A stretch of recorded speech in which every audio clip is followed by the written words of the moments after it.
Hi everyone, my name is Kathleen Neckley and I'm a sophomore at Seton Hall University. In my last video we talked about the legal aspect of IBM Watson and how when computers make a mistake or some sort of error, who is responsible for it. Today we're going to be taking a different approach to the topic by discussing the social implications of technologies such as IBM Watson. I have a couple articles here pulled up on my computer, as you can see. And each article I just want to go through very quickly, discuss some of the main points I took away from it, and what its impact is in terms of the healthcare and sciences industry. So for the first one, Global Health and Aging, written by the National Institute on Aging. The first sentence here, it says 524 million people in 2010 were aged 65 years or older, which is 8% of the world's population. And by 2050, this number is going to triple to about 1.5 billion, which is representing 16% of the world's population. Those are astronomical numbers and astronomical increases. And the only reason to explain why the population is increasing across the globe is because of technology. Why? Technology is able to detect diseases quicker and faster. And that being said, if people can detect the diseases that's inside their bodies that way, then there's a greater probability that their livelihood expectancy will increase. And it's not just with detecting diseases either. Nowadays, we all wear, or I've seen people wear smartwatches and smart pieces of technology, such as even your cell phone, that can record the amount of steps you take in a day, your blood pressure, your heart rate, how that affects your day-to-day activities, monitors your calorie intake, how many you've burned off, etc. Within this, we'll really nip back to a couple of the videos from previously. How IBM Watson works, again, is it's a cloud computing system where it can detect, help prevent diseases by early detection. It can also pair patients with clinical trials in the area, and in addition to that, it retrieves data from all sorts of written pieces, both structured and non-structured, and it helps to formulate a diagnosis of a particular patient. And each patient's login is reported anonymously, and the results are then put into the cloud, and doctors from all over the nation can use it. With that being said, if early detection can assist the doctor, what's the effect of the doctor? Or will people need to be going to medical school then? Or will people simply just need to know how to operate a machinery such as IBM Watson rather than going to medical school, because maybe IBM Watson will tell them everything they need to know about the disease, and that's it. They'll tell them the treatment. You don't even need to do anything. And even now, surgeries nowadays, robots are the most precise and have the little marginal errors, which is why they're being used more frequently today than an actual doctor. Doctors now may be required to know less about the actual disease and more about how the computer can help them. And other articles here discuss that or hint that. One thing that immediately dragged my attention was the impact of Social Security. If people are living longer, then what happens when Social Security needs to be increased to the number of people who may be receiving it, or to the age in which you can receive it? So this article by the New York Times discusses it. Briefly, you can read it. I'm just going to discuss it in very minimal detail here.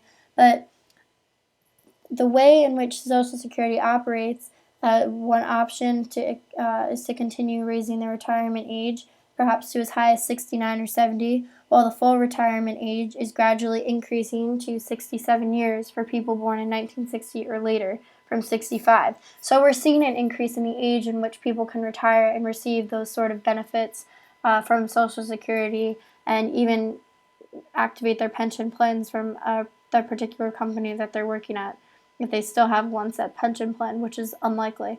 However, within the social implications of that, the more jobs, more people there are, the less jobs there will be, greater competition in that case to get those jobs. In terms of Social Security, the people who are aging, if the population is expected to increase, the statistic here said it's going to be 1.5 billion people in the world who are going to be over the age of 65. They may not be living in the United States, but in terms of just the United States, what's the effect of that for younger generation? Is the younger generation going to have to go and surpass what the people who are currently reaching that retirement age of 67 to 70 years old? Will the retirement age keep increasing? Will the number in which or the number of years you work at a particular company, will that change? All of these are social things to think about and immediately come to my mind as soon as technologies such as IBM Watson became available in the market. Another thing that I just want to mention is the amount of people who are living longer, but they're living alone by themselves. They're called elder orphans, and another problem is that the growing number of elderly are aging by themselves and are alone and unsupported with no family member or designated surrogate. So will the amount of people within nursing homes, will that increase? Will there be a greater need for nurses within those the elder care facilities to assist those people?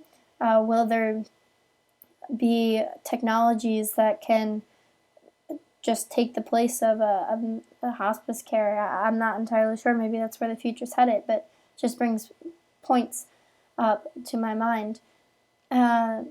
Lastly, the article that I want to bring up is by Live Science, and this discusses aging research and how they can double the lifespan, etc. But that's not something I really want to hone in on. The point that I get away from this is marriage and family. It's a person, Richard Kalish, discusses in today's world a couple in their 60s and what their viewpoints are of a tolerable marriage. So a piece of technology that is able to solidify your future in the sense that it can help you live longer. Will marriages still last as long?